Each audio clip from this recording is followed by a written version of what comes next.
Dhjetra banor të fshatit Varibop në njësinë administrative Cakran kanë protestuar për mungesën e ujit të pishëm. Ata pohojnë plot indinjat se me rritjen e temperaturave duke filluar nga muaji maj, rubinetat e çesmave të tyre furnizohen vetëm 10 minuta në ditë, teksa theksojnë se kjo është një situatë e përsëritur çdo verë në periudhën maj-tetor. Të ndodhur në këto kushte, ata detyrohen të drejtohen burimeve të fshatit, të cilat janë drejttarjes ose autobotëve. Kjo është një situatë e papranueshme, thon ata, pasi jemi taksapagues të rregullt. Po bën kjo me vite, nuk është zgjidhur asnjëherë. Behar, 20 minuta ujë.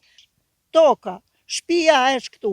Po që do kur unë nuk kam as rruga as ujë asgjë. Unë për 5 ditë s'kam mbushur 5 kg ujë. Bolierët jam bosh. Në qoftë se 5 minuta vjen ujë, ti si je në shtëpi je me ditë, nëse shko vate, në drek, ose jam në gjumë, unë nuk mbush dot ujë. Njerëzit paguajnë fakturën, çdo njeri që pagon fakturën e tij që kushton që të lënë ujin. Normalisht për mua firma që ka atë pompën duhet t'i organizoj këto të gjitha. Po të jem një borxh shtetit me dritat, apo me ujë, apo një taks toke, më jep asnjë gjë. Unë këto i kam paguar. Pse s'më jem pikë ujë pak në gjuna, lere rrugën, do ta shtrojmë asfalt beton, i than ata. Kemi 35 vjet që vojmë për ujtë. Ujtë e pishëm e kemi, pusin e ka fshati Varibop edhe nuk pin ujë.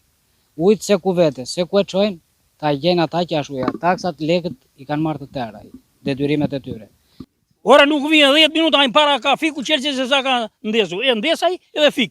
Jemi ankuar shpesh herë për këtë situatë, thon banorët, por deri më sot vijon të mbetet e pandryshueshme, me gjithë premtimet e fushatës se kjo problematik do të marrë fund. Po, kemi ankuar te komuna, jo do ta rregullojmë, do bëjmë, po i njëjti avas ndodh. Me fjalë të bukura. Vem në komunë, na përcjellën me llafe të bukura, qysh ikse do t'i rregullojmë, do t'i çojmë, do t'i bëjmë.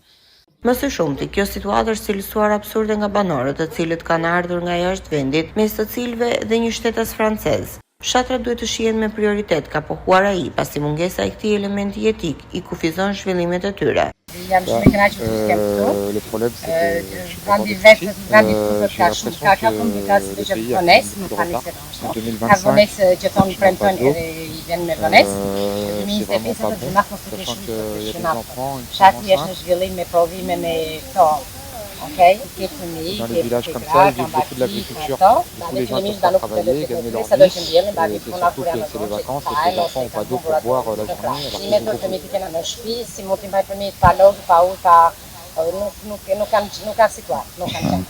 Që keni ardhur këtu në Varibop.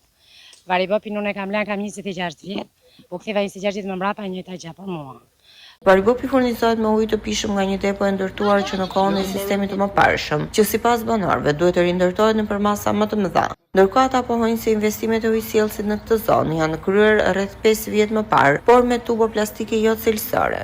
Depo është e vogël është që në veri. Bëj një depo të madhe, një depo të jetë 100 tonë shella. Furnizohet. Fshati. Në fundit këtu e kishim tek çesma, tek kjo çesmë kemi pirë ujë deri në 2023. 2024 në tha. Jemi 2025 aja ku është çesma. Ata kanë kërkuar një zëri zgjidhjen e kësaj situate që po vështirëson së tepër mjetesën në përditshmërinë e tyre. Sipas informacionit të marrë pranë Drejtorisë Ujësjellës Kanalizimeve Fier, Varibopi numëron 241 abonent, të cilët furnizohen me sasi të nevojshme të ujit, por volumi i shtuar në banesat e tyre në muajt e verës u vështirëson furnizimin me ujë. Ndërkohë ujësjellësi po harton një plan masash për minimizimin e shpërdorimit të ujit të pishëm duke inspektuar të gjitha zonat me ndihmën e Task Force-s.